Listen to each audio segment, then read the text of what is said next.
c'est une œuvre d'art. Une merveille de technologie. Une machine conçue pour surpasser une légende. On ne produit qu'un modèle de voiture et une fois tous les 10 ans. Un constructeur français mythique est de retour avec un bolide de 1500 chevaux vendu 2 400 000 €. Son nom, la Chiron. Nous avons dit que nous ferions une voiture capable de dépasser les 400 km/h. Et nous allons le faire. Après 10 ans de recherche et de design, une nouvelle frontière va bientôt être franchie. Ça, c'est le modèle de pré-production. Mais avant de laisser cette voiture prendre la route, il va falloir s'assurer qu'elle peut bel et bien franchir la barre des 400 km/h. Regardez, elle arrive. Chaque journée compte. Il n'y a aucune marge d'erreur. Cela fait 10 ans que Bugatti attend la venue d'une nouvelle machine.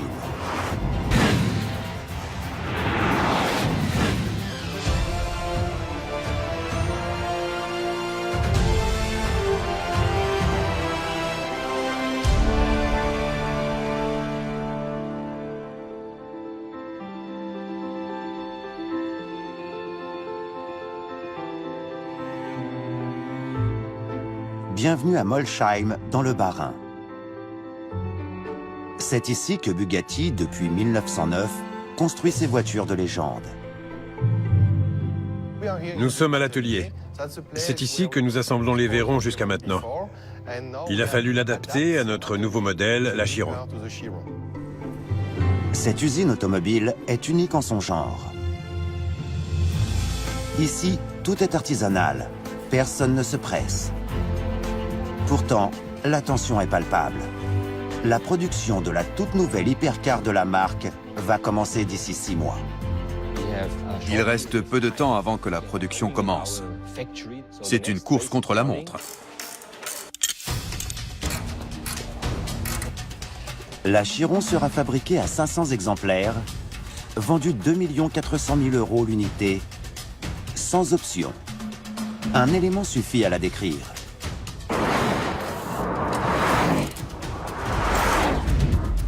Son moteur de 1500 chevaux. Son objectif, battre en vitesse de pointe celle dont elle est l'héritière.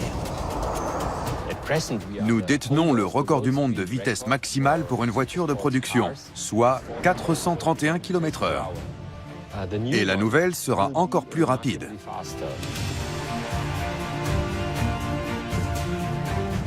La quête est audacieuse. Et pour prétendre atteindre ce but, il va déjà falloir achever le développement de la machine.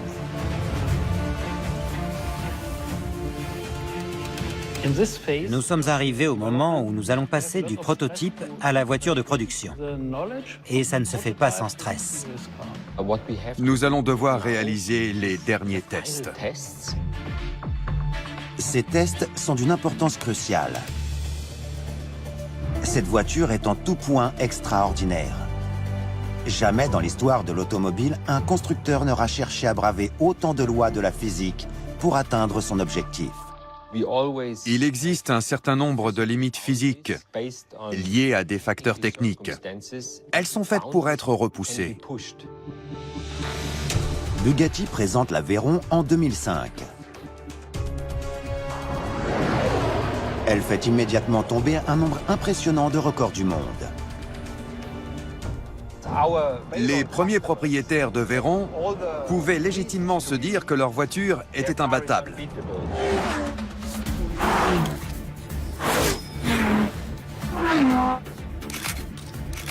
Dix ans plus tard, la donne a changé.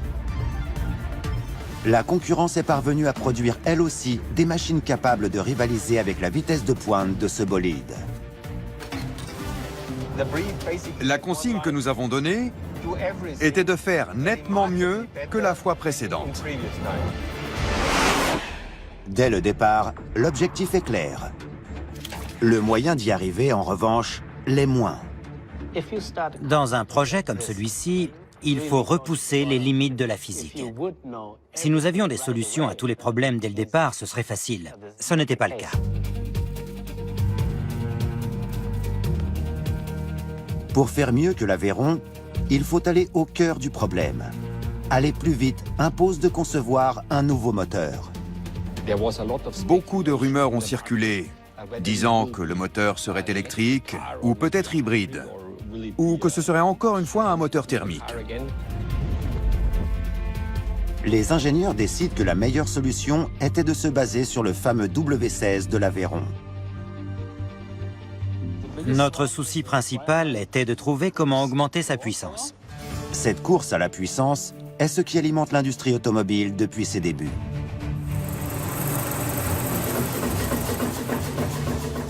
Tout commence en 1886 quand Karl Benz, un inventeur allemand, installe un moteur monocylindre de moins d'1 cheval sur une charrette à 3 roues. 20 ans plus tard, en 1908, Henry Ford convertit le monde à l'automobile grâce à sa Ford T. 22 chevaux suffiront à transformer la société à jamais.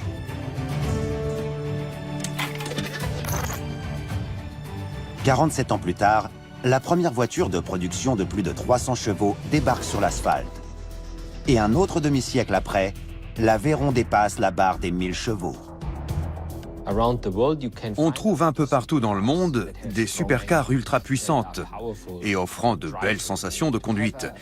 Dans ce marché, il faut savoir se démarquer pour sortir du lot. En quelques années, l'univers automobile s'est métamorphosé. En 2010, il existe plus de 50 modèles de voitures de production de plus de 400 chevaux. Près de 60 ont des moteurs de plus de 500 chevaux. Une vingtaine dépasse même le seuil des 600 chevaux. Nous sommes dans l'âge d'or du moteur à combustion. Nos concurrents nous ont un peu facilité la tâche. Ils nous ont offert une certaine inspiration.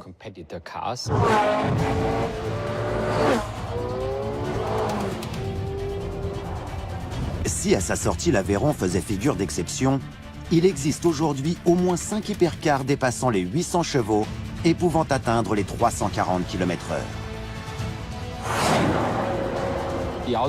Le marché automobile est l'industrie la plus concurrentielle au monde.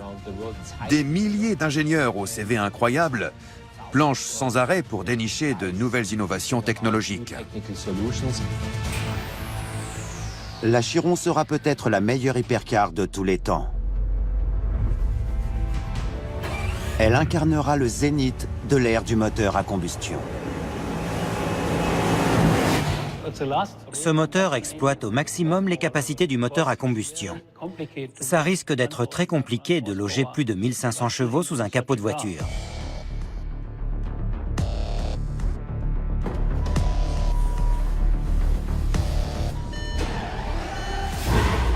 L'homme chargé de repousser les limites du 16 cylindres est Wolfgang Durheimer, le président de Bugatti. J'ai commencé par la moto quand j'avais 11 ou 12 ans.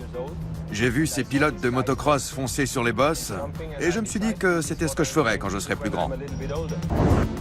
Très vite, il réalise qu'il est plus doué pour concevoir des machines que pour les piloter. Même en m'entraînant jour et nuit, je ne serai jamais champion du monde. Alors je me suis intéressé à l'aspect technique. Pour devenir ingénieur, il intègre l'université technologique de Munich, où il obtient une bourse. Mais c'est un article dans un magazine sur la moto qui va être déterminant pour sa carrière.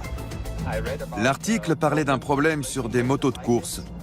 Je me suis dit que c'était un sujet intéressant. C'est le début d'une remarquable odyssée. Le patron de Porsche m'a appelé. Vous voulez bien vous occuper de la production de la 911 ? 1 an et demi après avoir accepté ce poste, il est promu à la tête du service recherche et développement de Porsche. Au début, j'avais du mal à y croire. Je me suis dit que c'était le summum de ma carrière en tant qu'ingénieur. Je pensais que je ne pourrais probablement jamais pousser la 911 au-delà de ses limites. Un coup de téléphone plus tard, il réalise qu'il se trompe et se voit offrir un poste de rêve chez Bugatti. Disons qu'il y a eu une série de facteurs chance. Quand on connaît Bugatti et l'Aveyron, on sait que cette fois, il y a bel et bien une possibilité d'aller plus loin. Wolfgang Durheimer fait ses armes en portant la puissance du W16 de l'Aveyron à 1200 chevaux. Mais pour franchir la marche supérieure, les ingénieurs estiment qu'il faut encore augmenter cette puissance de 25%. Ce qui représente la bagatelle de 300 chevaux.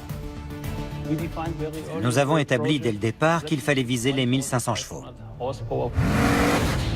Ce serait alors le moteur à combustion le plus puissant jamais construit pour une voiture de production.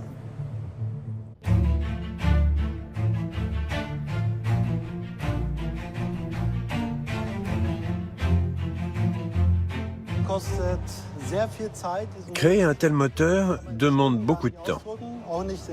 Ça ne se calcule pas en heures, en journées ou en mois de travail, mais plutôt en années. Notre équipe a travaillé sur ce projet pendant 3 ans sans discontinuer. Il a fallu longtemps pour concevoir ce moteur, mais seulement 6 jours pour l'assembler.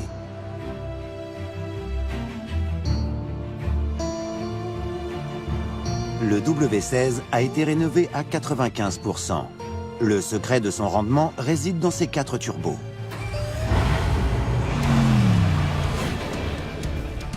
Deux d'entre eux sont activés dès les bas régimes. Quand le moteur atteint les 3800 tours minute, les 2 autres entrent en action. Résultat, le couple maximum est disponible sur 70% de la courbe de puissance. Je dois vous avouer qu'on a eu quelques soucis qui m'ont tenu éveillé la nuit.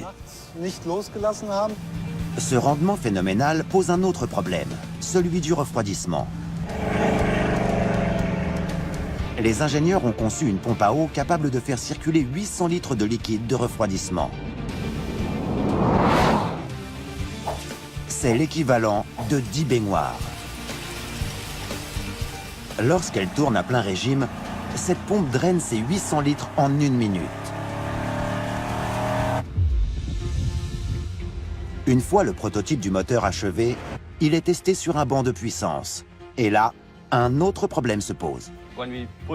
On a commencé à faire tourner le moteur, mais le banc a surchauffé et il a cassé.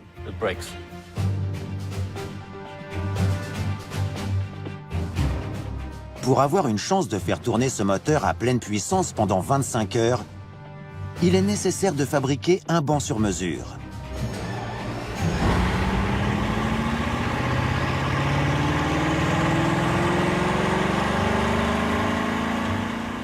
C'est comme si le W16 allait parcourir la distance entre Wolfsburg et Phoenix en Arizona.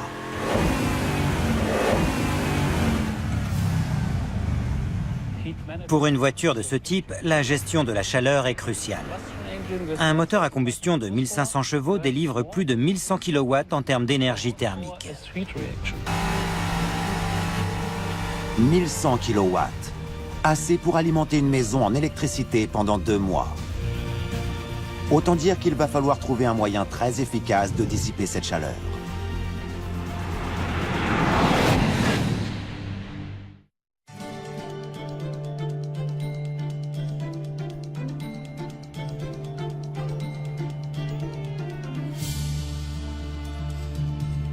Comment parvenir à faire circuler suffisamment d'air dans le moteur de la Chiron tout en lui conservant une ligne gracieuse?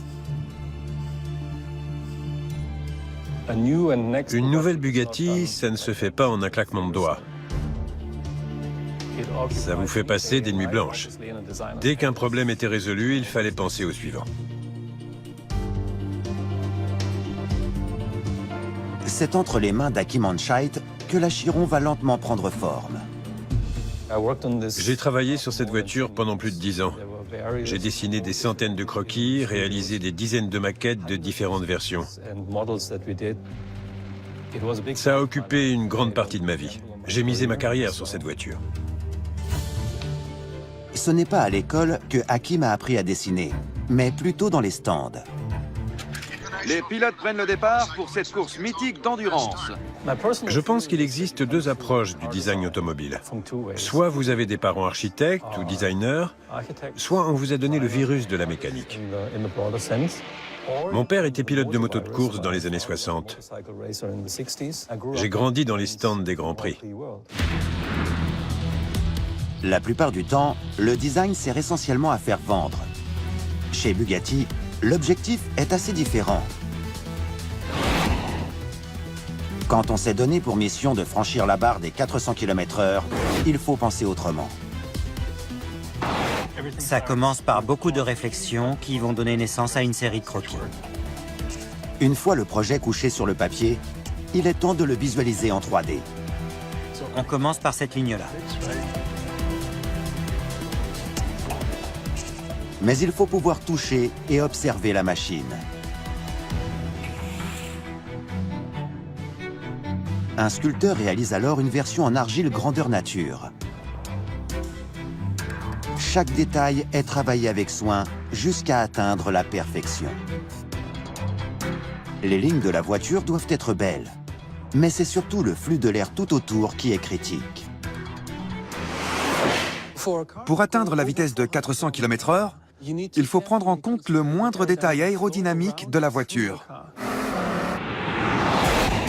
Maîtriser les flux à cette vitesse n'est pas simple. L'air s'écoulant autour d'un objet génère des turbulences. Ces turbulences sont l'ennemi des performances.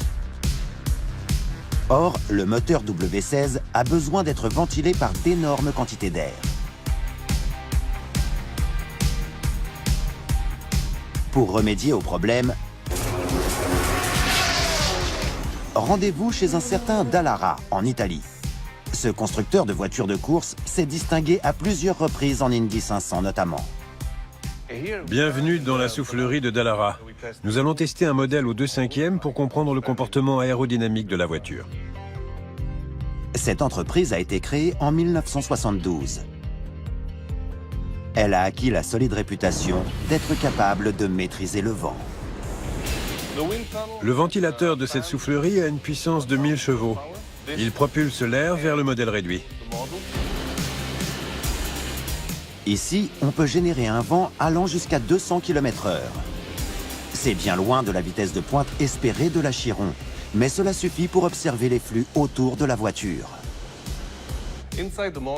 Nous avons placé une balance à l'intérieur du modèle. Il mesure la masse, ainsi que 250 capteurs de pression permettant de compiler les données.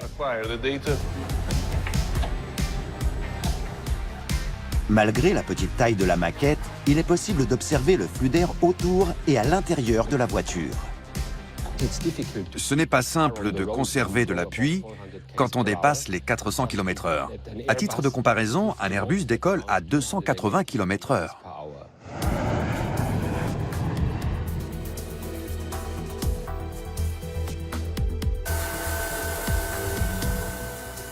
Les études en soufflerie démontrent que le flux circulant autour de la moitié supérieure arrive dans les entrées d'air avec seulement 5% de perte.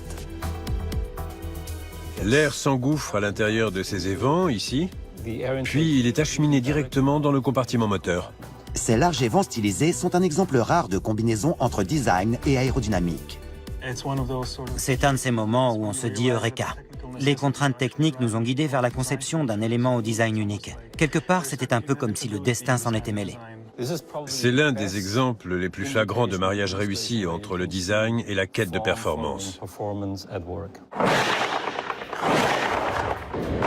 Maintenant que le problème de l'arrivée de l'air est résolu, il reste à chercher la solution à un autre problème critique. Comment l'évacuer ? C'est cette problématique qui est à l'origine de la découpe assez originale de l'arrière de la voiture.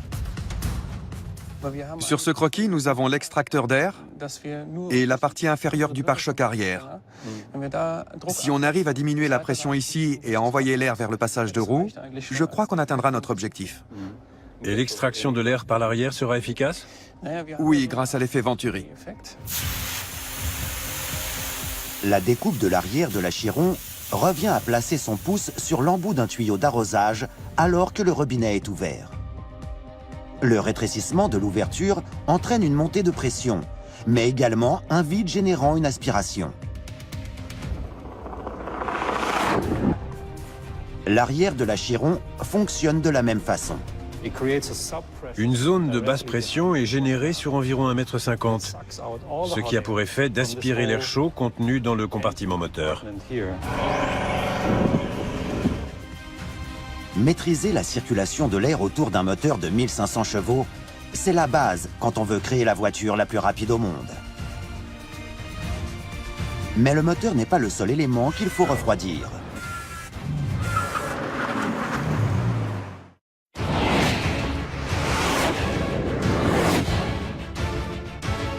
Le W16 de l'Achiron développe 1500 chevaux. Mais pour arrêter ce bolide lancé à pleine vitesse, il faut employer quelque chose d'au moins 2 fois plus puissant. Pour arrêter l'Achiron lancé à 400 km/h, il faut 3000 kW. C'est la quantité d'énergie nécessaire et il faut trouver un moyen d'évacuer la chaleur générée. Pour refroidir les freins, les ingénieurs ne font pas dans la demi-mesure. Nous avons un évent situé dans les optiques avant qui achemine de l'air sous pression jusqu'au niveau des freins. L'Achiron, tout comme l'Aveyron, freine non seulement grâce à ses disques, mais aussi grâce à un aérofrein.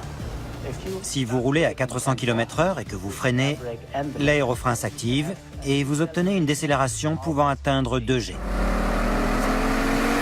Soit 2 fois le poids du corps du pilote. La puissance du freinage de l'Achiron est phénoménale.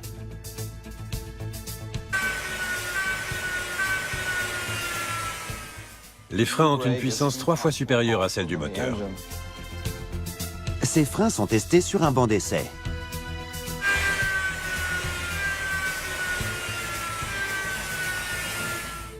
On a des nouvelles du centre d'essai de Michelin? Oui. On en a terminé avec les freins. On va maintenant pouvoir tester les pneumatiques. Il faut plus qu'un moteur surpuissant et des gros freins pour pouvoir évoluer à ces vitesses.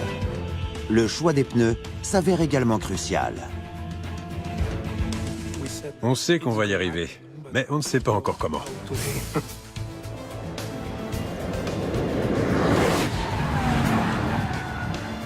C'est au centre de recherche de Michelin à Clermont-Ferrand que cette mission a été confiée. Le centre est notamment doté d'un circuit d'essai mettant les pneumatiques à rude épreuve dans toutes les conditions d'adhérence. Pour ce type de pneus, nous cherchons à obtenir un bon équilibre entre l'adhérence, le comportement à haute vitesse et la durée de vie.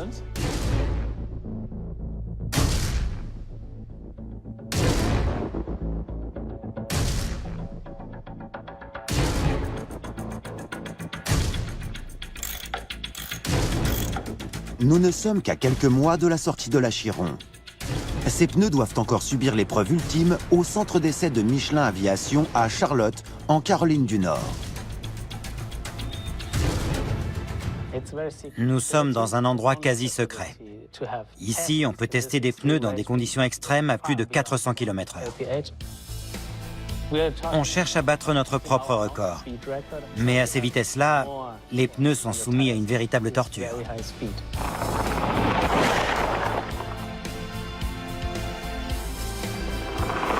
À plus de 430 km/h, la force qui s'exerce au niveau de la valve du pneu est 3000 fois supérieure à la normale. Michelin conçoit des pneus qui sont utilisés pour les 24 heures du Mans.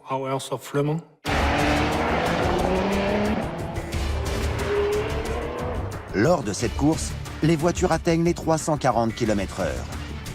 L'Achiron doit être capable d'aller 25% plus vite. C'est pour ça qu'on doit venir ici. Le banc qu'on utilise habituellement pour le Mans ne permet pas d'atteindre de telles vitesses. Nous avons des simulations informatiques qui permettent d'estimer comment se comporte le pneu à ces vitesses. Mais rien de concret parce que personne ne l'a fait avant nous. Afin de mener cette expérience, les ingénieurs vont utiliser le banc d'essai de pneumatiques le plus puissant au monde.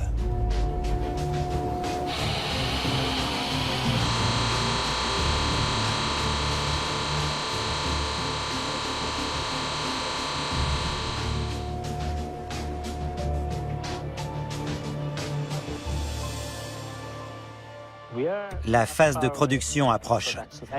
Et enfin, je constate que ce pneu peut évoluer à cette vitesse. Et ça, c'est une très bonne nouvelle.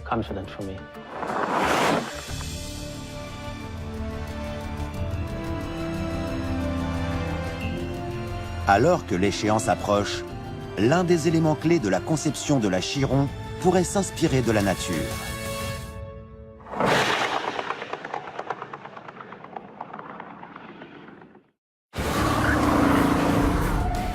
Après 10 années de recherche, Bugatti a enfin choisi le cap à suivre pour sa nouvelle hypercar. La marque vient de créer et de tester un moteur de 1500 chevaux. Le design de la carrosserie tient compte des contraintes aérodynamiques. Les pneus et les freins sont au point. Pourtant, le sprint final ne fait que commencer. Nos collaborateurs font face à un défi qui se renouvelle chaque jour et qu'il faut surmonter à chaque fois, sans droit à l'erreur. Le décompte avant la livraison de la première voiture poursuit inexorablement sa route et la tension monte. Ce projet, c'est ce qui prime. Il y a des gens dans notre équipe qui ont même oublié l'anniversaire de leurs enfants. L'objectif de l'équipe de design est d'arriver à faire coexister les contraintes techniques et leur sensibilité artistique. On imagine d'abord le design général de la voiture, ensuite le côté technique.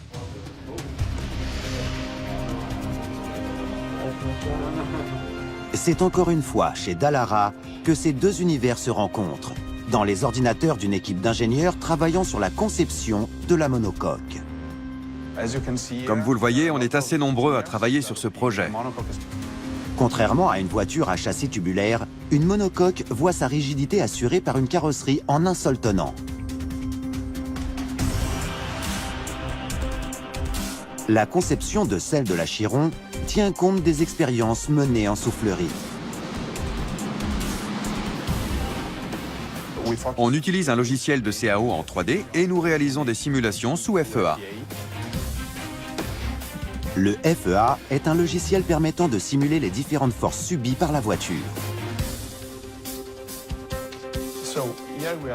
Nous sommes en train d'observer la rigidité et la résistance de certains points de la structure monocoque.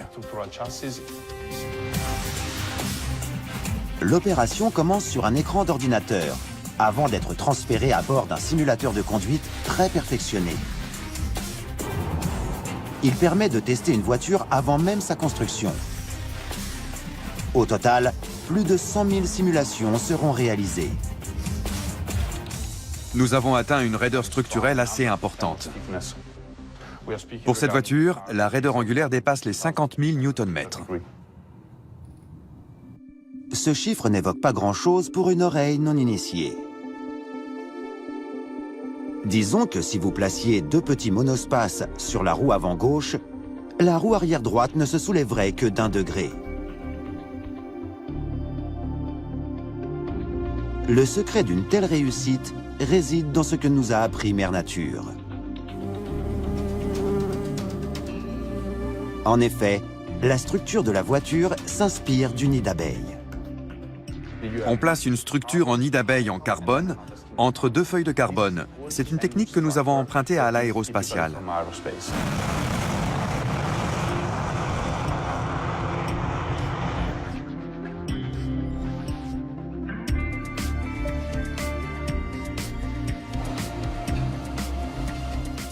« 50 techniciens hautement spécialisés mettent au point cette structure dans une chambre stérile. Il faudra en tout 150 feuilles de carbone et 1500 heures de main-d'œuvre pour assembler une seule monocoque. En premier lieu, il faut placer les feuilles dans un moule. Ensuite, la pièce est mise dans une autoclave où elle va cuire à 135 degrés pendant une quinzaine d'heures.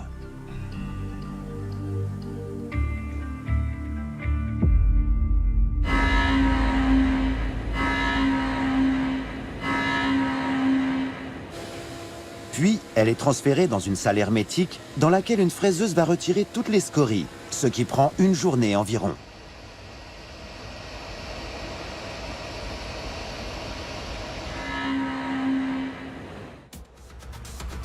Enfin, la monocoque est entièrement numérisée à l'aide d'un scanner laser 3D afin de vérifier que toutes les cotes sont parfaitement exactes.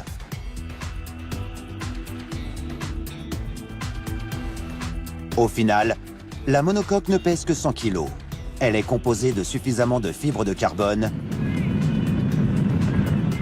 pour faire 4 fois et demi l'aller-retour entre la Terre et la Lune.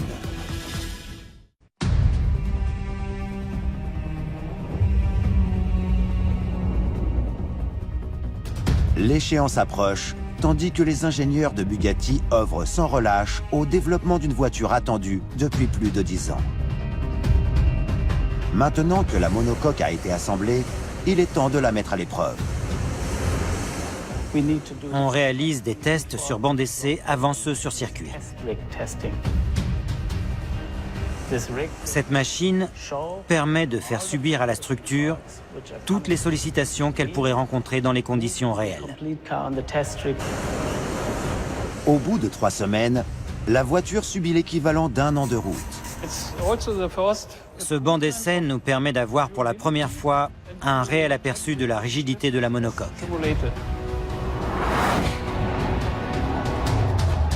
Peu de gens connaissent aussi bien la Chiron que Willy Nettuschil, son ingénieur en chef. Je n'en reviens pas, sincèrement. Pour un ingénieur, c'est un boulot de rêve. On n'ose jamais croire qu'on puisse avoir un tel poste un jour. Sa passion pour l'automobile, Willy ne l'a pas contractée sur les circuits. Mais dans la boue, il a dirigé l'équipe du pick-up de Volkswagen. Juste après mes études d'ingénieur, je me suis spécialisé dans les 4x4. C'est lui qui supervise la première sortie en public du prototype de la Chiron dans les Alpes. La mission peut paraître agréable, mais c'est surtout un moment clé dans l'évaluation de la progression du projet. Je fais des essais de la voiture assez régulièrement pour sentir les réactions qu'elle peut avoir et déterminer sur quel point nous devons encore travailler.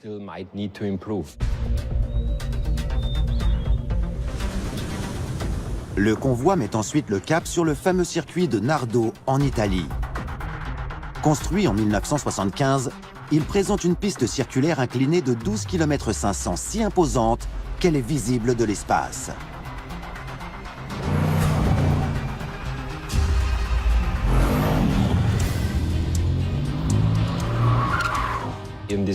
Pendant les essais à Nardo, je me souviens avoir ressenti quelque chose au niveau de l'essieu arrière qui ne me plaisait pas. Il a fallu qu'on modifie certaines caractéristiques de l'essieu arrière. Maintenant que ça a été fait, est-ce qu'elle réagit mieux à grande vitesse? On réalise des tests tous les 15 jours et à chaque fois je retiens ma respiration pour qu'on ne soit pas obligé de retourner à la planche à dessin. Si ça devait se faire, ce serait une catastrophe.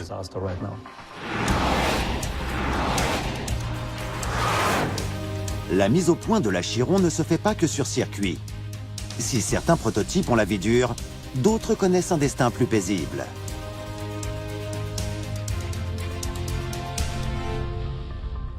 Bienvenue à IndyCar. Un atelier regroupant un petit nombre d'artisans passionnés.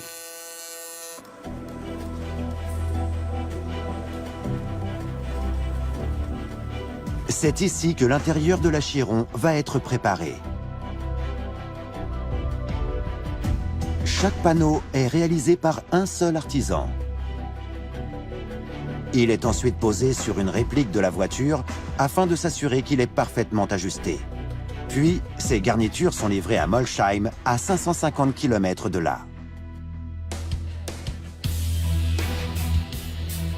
Il ne reste que quelques semaines avant la première livraison. L'atelier Bugatti est en pleine effervescence. C'est la dernière étape avant le début de la production. Tout est assemblé à la main. Vous ne verrez aucun robot dans notre atelier. Nous réalisons plusieurs tâches en même temps, comme en F1.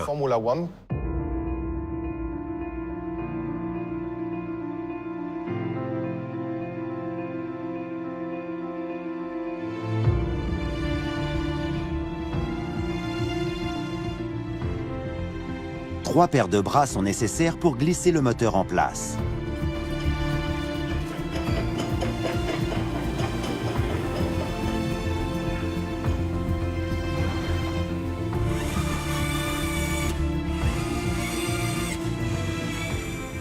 La partie arrière du châssis est fixée à l'habitacle par 14 boulons.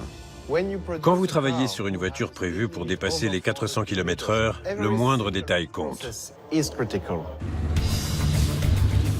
Au bout d'une semaine, l'Achiron est enfin prête à faire ses premiers tours de roue.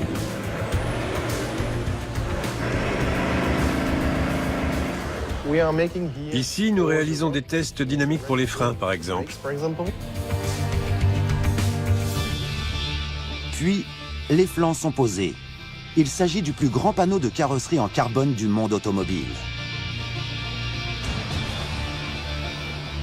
Viennent ensuite les portières,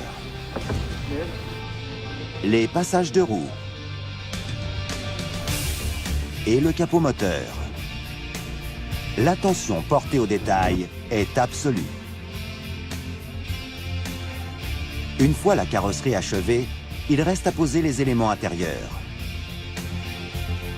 Quand vous produisez une machine à 2 400 000 €, l'authenticité est de mise.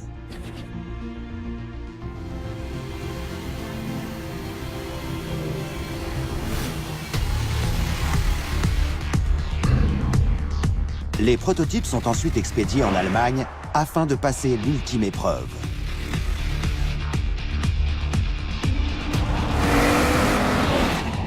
Elle se déroule au seul endroit sur Terre où il est possible de pousser la Bugatti au maximum de ses performances.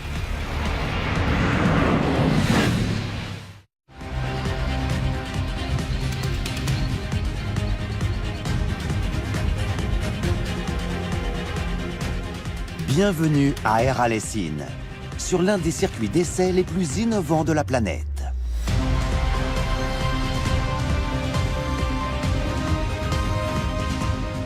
C'est ici que le verdict va tomber. Soit le feu vert est donné, soit le projet reprend à partir de la planche à dessin. Rallye, c'est un peu notre bureau. Ce circuit est la terre promise des hypercars. On y trouve la seule ligne droite au monde où ces bolides peuvent tutoyer les 450 km/h en toute sécurité. Ce qui nous intéresse particulièrement ici, c'est la section vitesse de pointe. La mise au point d'une hypercar est un véritable marathon. Avant de battre le record du monde, il faut progresser par étapes, en ménageant la machine. Aujourd'hui, l'objectif est de franchir la barre des 400 km/h pour la première fois. Nous allons réaliser le test ultime. Celui qui va nous révéler si nous avons gagné notre pari ou non.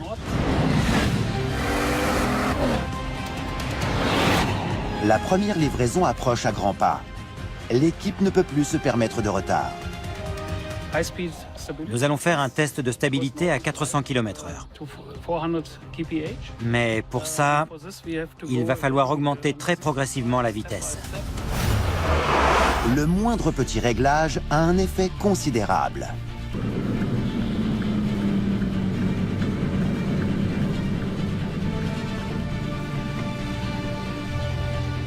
Après quelques tours, le pilote revient au stand.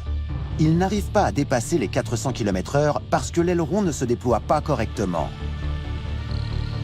Si le problème n'est pas résolu, il faudra retourner à l'atelier. J'ai dit aux ingénieurs que la voiture se comportait bizarrement dans le virage. Avant que le pilote ne reparte, les ingénieurs contrôlent le logiciel de déploiement de l'aileron. Essaye encore?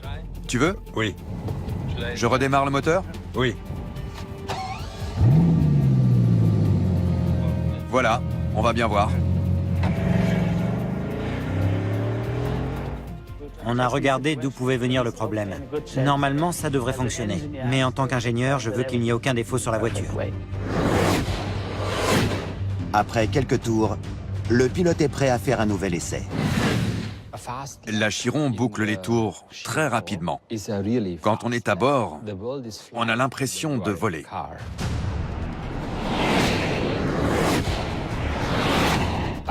Quand on roule à 400 km/h, il vaut mieux éviter les imprévus.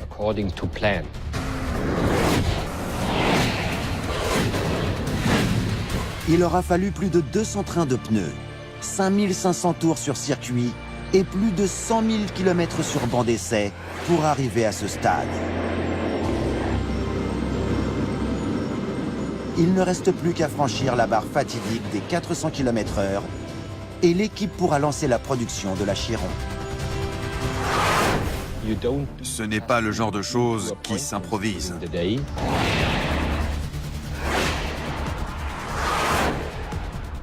À sa vitesse maximale, la Chiron parcourt 120 mètres par seconde.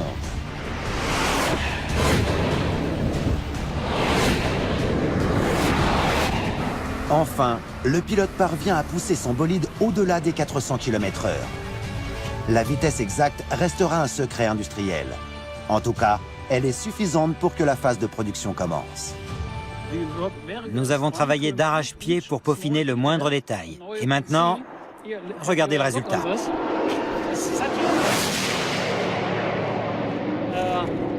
Les retours de notre pilote sont très positifs.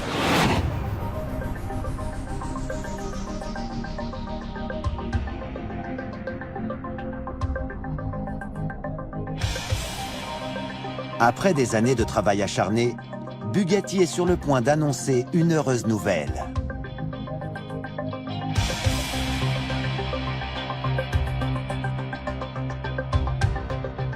La naissance d'un nouveau modèle, attendu depuis plus de 10 ans. Ça a été un défi colossal. Beaucoup de stress, beaucoup de problèmes à résoudre. J'ai l'impression qu'on a enlevé un poids de mes épaules. Cette fois, je suis au sommet. J'ai réussi. Je plaisante souvent avec mes confrères qui produisent 10 voitures par an en leur disant que nous, on fait l'inverse. Mais je suis content d'être là où je suis aujourd'hui.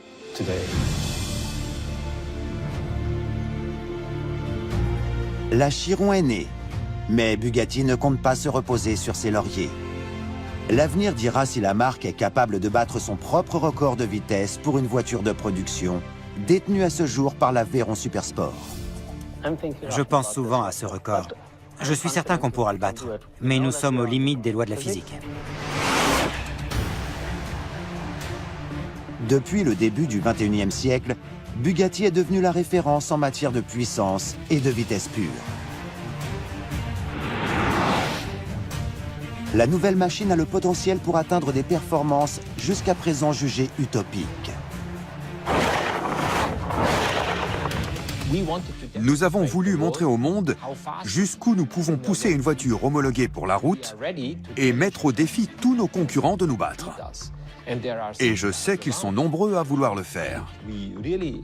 Nous adorons la compétition. C'est comme une course. Courir tout seul, ce n'est pas drôle. Quand on a quelqu'un à qui se mesurer, c'est plus intéressant. La Bugatti Chiron est un chef-d'œuvre d'ingénierie et de mécanique. Elle marque certainement le point d'orgue de l'ère du moteur à combustion.